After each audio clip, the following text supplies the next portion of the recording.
تو این سرما اومدم تو انباری دارم درس میخونم و کار میکنم، چون نمیخواستم کوچکترین صدایی از درس خوندنم یا کار کردنم باعث بشه مامانم اینا بیدار بشن.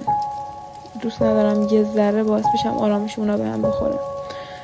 یه جمله خونده بودم میگفت تو اگه الان از جای گرم و نرمت نزنی یه آینده سری در انتظارته. خیلی الان خوابن، خیلی تو رخت خوابشون دارن اکسپلور رو رنده میکنن، ولی من ساعت 11 شب دیگه تقریبا 12 است دارم درس میخونم و کار میکنم.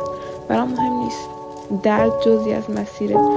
من باید این مسیر رو طی کنم، من باید این سختی ها رو تحمل کنم. میگذره، میدونم میگذره، ولی باید سربلند بیرون بیام.